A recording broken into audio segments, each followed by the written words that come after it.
Les amis, bonjour. Il y a quelque temps en arrière, je vous faisais une petite vidéo au tout début de la naissance de la chaîne sur l'implication de l'IA, notamment dans le bâtiment bien sûr, mais aussi dans l'architecture.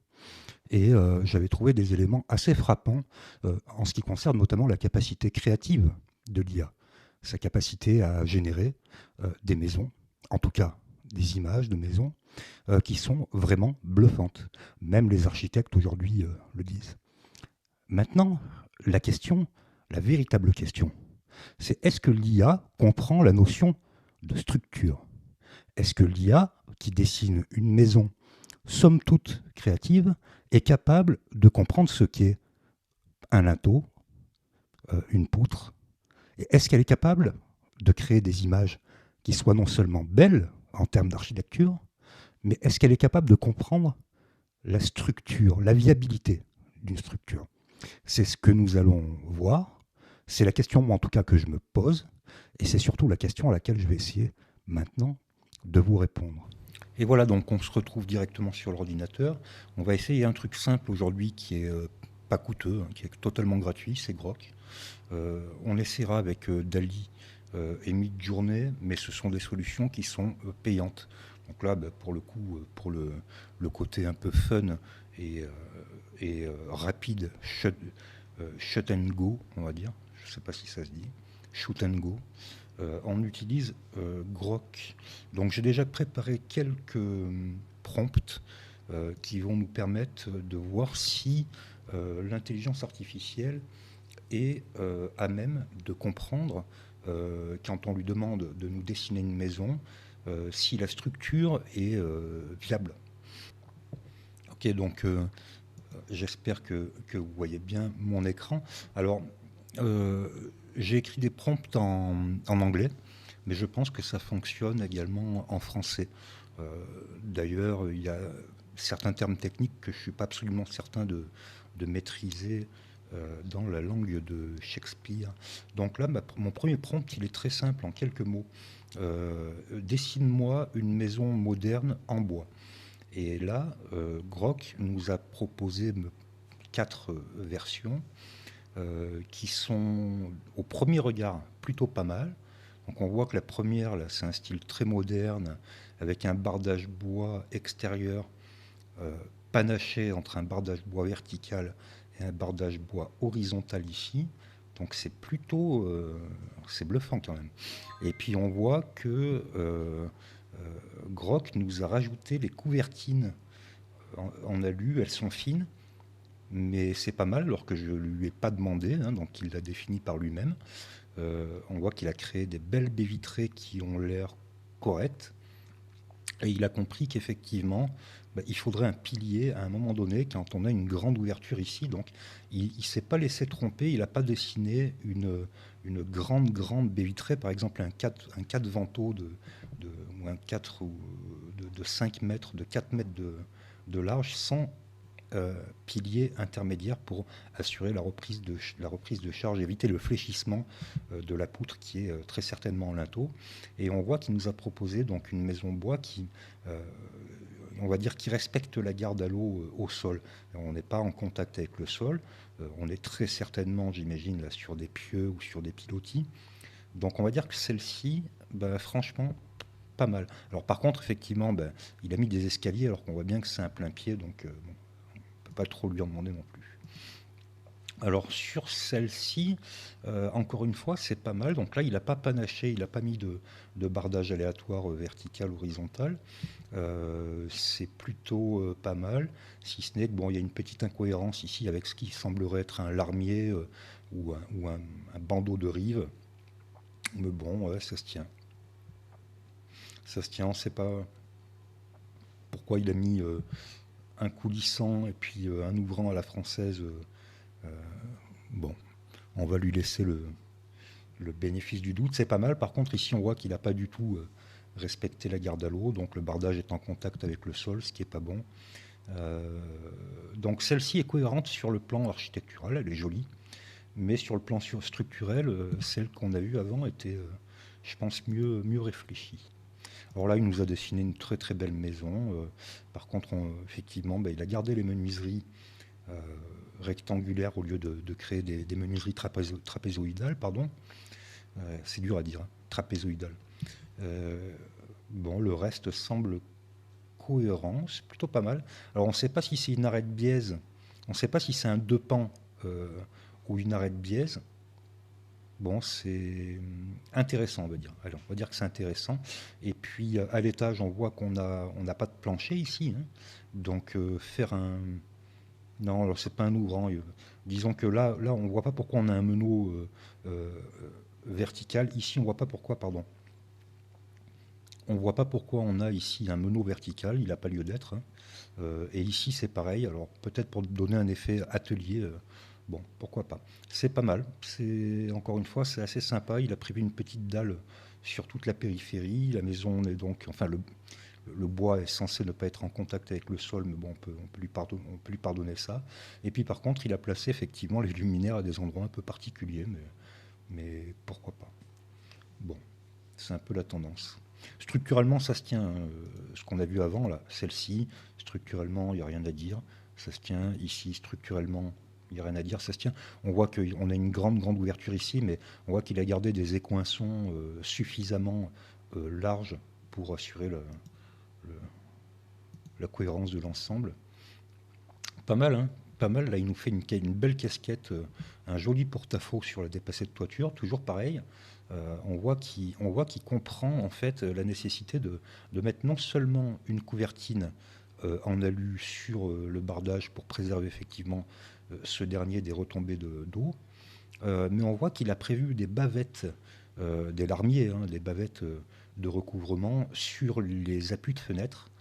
Euh, Franchement, c'est bluffant, hein, c'est bluffant. Donc là, on a une belle garde à l'eau aussi, donc qui est prévue. Je ne sais pas si on peut zoomer. Non, on peut pas zoomer hein, sur. Bon, enfin, c'est plutôt pas mal. C'est plutôt pas mal. Il n'a pas prévu de porte d'entrée visiblement là, donc elle doit être, je pense, derrière. Il s'est pas laissé avoir avec des meneaux qui n'ont rien à faire et justement, donc il les a pas posés ici. Et puis on voit il a positionné ce qui semble être des châssis fixes, et notamment celui-là, là, qui est vraiment très très beau, de toute beauté, avec un ouvrant. C'est pas con, hein. C'est pas con. Voilà. Ok, alors, hop, hop, hop. Donc ensuite, alors ça c'était quatre exemples de maisons bois, mais je lui ai demandé également, alors je sais plus comment on retourne, voilà, donc je lui ai demandé quatre maisons modernes en béton, concrete en anglais, donc c'est le béton. On va voir comment il s'en sort avec ça. Alors j'ai demandé des maisons modernes, hein, j'ai pas demandé des maisons de pan. Donc sur la première,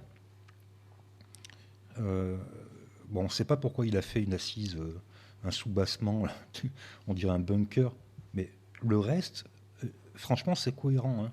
C'est-à-dire qu'en fait, on voit qu'on a une partie ici en acrotère qui semble se détacher du reste, ce qui veut dire qu'on aurait un linteau qui, en termes de dimension, ici, serait pas déconnant pour du préfa, par exemple, hein, j'imagine, hein, ou pour du béton banché. Donc il n'est pas rare qu'on fasse des retombées de linteau qui soient aussi hautes. On voit qu'il a prévu un pilier qui est suffisamment bien dimensionné, une pièce d'appui en béton euh, pour pas qu'effectivement on ait des menuiseries qui soient directement en contact avec le sol. Donc on dirait qu'il a prévu d'ores et déjà une réservation. C'est plutôt pas mal. On ne sait pas pourquoi il a fait un relevé d'acrotère là, immense de l'autre côté, mais il y a peut-être une raison. En tout cas, c'est plutôt du plus bel effet. On voit qu'il a positionné la porte d'entrée de l'autre côté là-bas. Bon, cohérent, pas cohérent, c'est pas le but. Le but, c'est de voir s'il comprend effectivement que pour un ensemble aussi lourd que peut être un ensemble en béton soit précontraint ou en béton banché, les piliers sont bien dimensionnés. Les piliers, ici, que ce soit les piliers d'angle qui reprennent la ceinture ou que ce soit le pilier qui vient reprendre la partie en linteau, c'est pas mal. Le seul truc, c'est qu'il ne fait pas régner les linteaux à la même hauteur. C'est-à-dire ici, tu as des menuiseries qui seront, je te dis une bêtise, mais par exemple à 2,15 m, comme en France c'est souvent 2,15 m. On voit qu'ici, le linteau, la partie haute de la menuiserie est beaucoup plus haute. Et ça, c'est disgracieux. Un architecte ne ferait pas ça normalement. Donc, et en plus, pourquoi mettre cette espèce de soubassement énorme bon, c'est pas mal avec voilà, ces petits défauts. Il a créé des acrotères, hein, c'est super bien. Alors par contre, effectivement, ben, on voit pas de boîte à eau, hein. Donc on voit qu'il comprend pas nécessairement la nécessité de faire les évacuations d'eau pluviale. Alors la deuxième, alors, elle est vachement moderne, la deuxième, elle est super sympa. Qu'est-ce qu'elle nous dit, celle-là? Donc on voit qu'il a fait une petite insertion paysagère plutôt sympa avec de l'engravillonné autour. Donc là on voit qu'effectivement ben, il a mis pas mal d'éléments lourds en béton, puisqu'on est sur une maison moderne en béton, en porte-à-faux, directement en porte-à-faux, que là il a géré un porte-à-faux sans pilier de reprise de descente de charge. Là on voit qu'il a géré le porte-à-faux avec un pilier alors que c'était pas nécessaire, hein, vu la masse. Par contre c'est peut-être un élément qui préfigure le premier palier de l'escalier. On voit qu'on a un quart tournant là, qui semble aller peut-être sur une terrasse, je ne sais pas. Donc c'est peut-être une question d'esthétique, une espèce de claustra qu'il a voulu faire. Ben, c'est plutôt bien, j'ai rien à dire. Donc là, ce sont des grands châssis fixes. Il a prévu visiblement qu'il ne s'agit pas de les ouvrir. Bon, c'est pas mal. On voit qu'il a peut-être mixé un peu avec un matériau plus naturel, plus végétal avec du bois ici. Là, on a la petite meurtrière. On s'imagine que c'est une salle de bain. C'est bizarre parce que ça donne quand même sur un balcon. Mais bon, il n'y a pas grand-chose à dire. C'est marrant hein, parce qu'il met jamais d'occultation, hein. On va croire qu'une maison moderne n'a pas d'occultation. Donc volets roulants, brise-soleil, enfin bon, c'est assez amusant. Pour le reste, on voit que visiblement, encore une fois, alors à moins que ce soit de l'autre côté, mais il n'intègre pas la notion de descente d'eau pluviale. Ça, on dirait que c'est quelque chose qui lui échappe totalement. Bon, en tout cas, c'est pas mal, hein, c'est très joli, hein. Je pense qu'un architecte peut s'inspirer de ça sans aucun problème, hein. Ok, la 3. Ouf, bon là je vais pas faire de discours là-dessus. C'est un bunker, quoi. Donc là, il a dû s'inspirer de la Seconde Guerre mondiale. Bon, c'est un bunker, c'est très moche. Euh, bon, il n'y a pas d'analyse à faire sur l'aspect structurel. On passe. La quatrième, bon, elle n'est pas très très belle. Il allait nous balancer des châssis, des ensembles composés là, de différentes dimensions. C'est pas très esthétique, c'est pas très harmonieux. C'est même plutôt disgracieux. C'est très cubique. Bon, pareil, je dirais que là, il n'y a rien à dire si ce n'est que c'est assez disharmonieux, quoi. Ok, ensuite, je lui ai demandé 3 maisons, ouais, 4 maisons en shipping container, donc en container maritime. Et on va voir comment il s'en sort sur ces 4 maisons. Alors la première, elle est assez intéressante parce qu'on voit il a plutôt bien gardé les proportions, hein. C'est-à-dire que là, on a un container, visiblement, ça doit être un 20 pieds, là. Donc la largeur du container semble correspondre à peu près hein, à la longueur du container. Il devrait être un peu plus long normalement. Donc c'est plutôt pas mal. On voit qu'il a pas de notion d'allège, hein. L'allège, il ne comprend pas ce que c'est. Là, on a une allège qui est à 40 cm du sol. Donc on sait que c'est pas trop bon, hein. On serait plutôt à 90 cm du sol. Bon, ça a l'air pas mal. Donc là, il nous a positionné un container comme ça qui semble être un 20 pieds dans un sens, et à la perpendiculaire, il nous a positionné un autre container qui semble aussi être un 20 pieds. Alors il a tout monté sur pilotis, donc je pense qu'il a dû aller chercher ça sur Internet. C'est plutôt cohérent, même. Alors, ce qui est incohérent, évidemment, hein, c'est que l'escalier n'est pas au droit de l'entrée. Alors, je ne sais pas où est l'entrée, hein, mais l'escalier donne sur rien. Il donne sur un châssis fixe. Par contre, bon, c'est plutôt bien fait. C'est plutôt, ouais, moi j'aime bien, j'aime bien. Voilà. La deuxième, elle est pas mal. On voit qu'on a des proportions qui sont respectées. À peu près, hein. On est dans de l'à peu près. Par contre, là, il nous a mis une espèce de demi-container en sous-bassement, dans le premier niveau, on va dire. Donc, on a un premier niveau où on voit qu'on a des meubles et des choses comme ça, donc ça veut dire qu'on est censé y vivre, mais qui, à mon avis, n'est pas fait pour y vivre debout. Voilà, on doit y vivre assis. Et dessus, il nous a mis quelque chose de cohérent. Bon. Encore une fois, il aime bien mettre des meneaux sur les menuiseries, parce qu'on voit que ce sont des châssis fixes. Là, là on voit bien que c'est un coulissant, hein, ça semble être un coulissant. Ici, on voit bien que ce sont des châssis fixes. Alors pourquoi il nous balance des meneaux horizontaux et verticaux comme ça, je ne sais pas. Voilà. Et puis là, carrément, il s'est fait plaisir, hein. Donc un châssis fixe, deux châssis fixes avec meneau horizontal et meneau vertical. Pourquoi pas? Pourquoi pas? C'est pas mal, hein, c'est pas mal en tout cas. Voilà.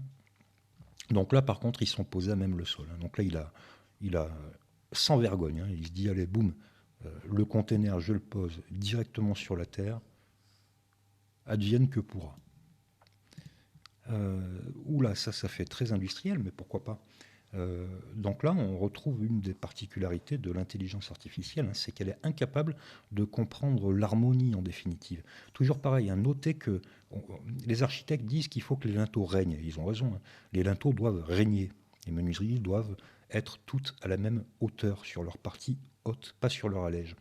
Donc là, on ne sait pas pourquoi, il nous a fait deux belles menuiseries là, qui viennent peut-être à 2,5 m, 2,15 m, 2,20 m, peu importe, et puis une qui vient à, je sais pas, 2 mètres, quoi. Donc c'est moche. Et puis encore une autre avec un linteau qui règne pas à la même hauteur.